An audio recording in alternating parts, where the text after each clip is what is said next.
היי לכולם והמשך שבוע טוב. היום אני אומרת להראות לכם DIY לחדר. אני אתחיל עם התמונה. מה שתצטרכו זה נייר ממגזינים, דבק, מספריים ומסגרת. מה שאני אומרת לעשות, אני אומרת פשוט לגזור תמונות של לבבות מהמגזינים.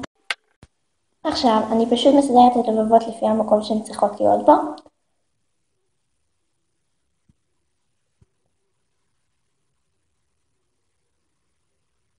ומדביקה.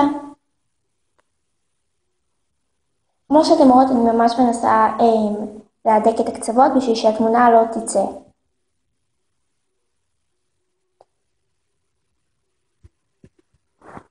ורק רציתי להגיד שאני ממש מצטערת שלא העליתי סרטונים, ושכל יום ראשון עומד להיות סרטון חדש.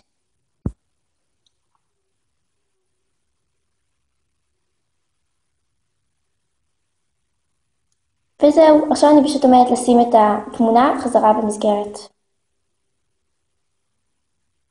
וזה ה-DIY הגמור. עכשיו אני אומרת להראות לכם איך עושים מראה לחדר.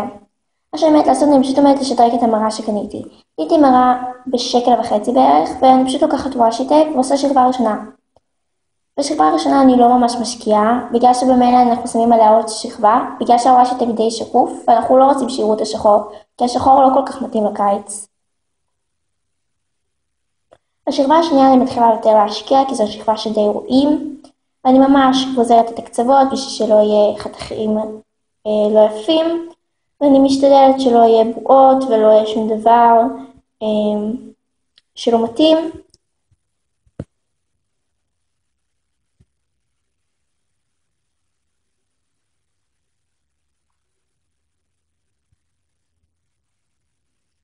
ועכשיו המראה די מורה. אני פשוט רציתי לחתוך עוד קצת מהקצוות כדי לבדוק שלא יהיה שום קצוות מיותרים.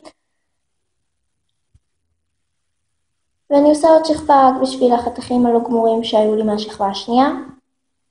וגם כדי שהוושי טייפ יהיה פחות שקוף, ושבאמת הוא יהיה רק ורוד, ולפי דעתי זה יצא הרבה יותר טוב בשכבה השלישית, והרבה יותר יפה. וזה ממש משדרג את המראה ונותן לה לוק של קיץ, וזה הלוק הגמור. מקווה שנהנתם.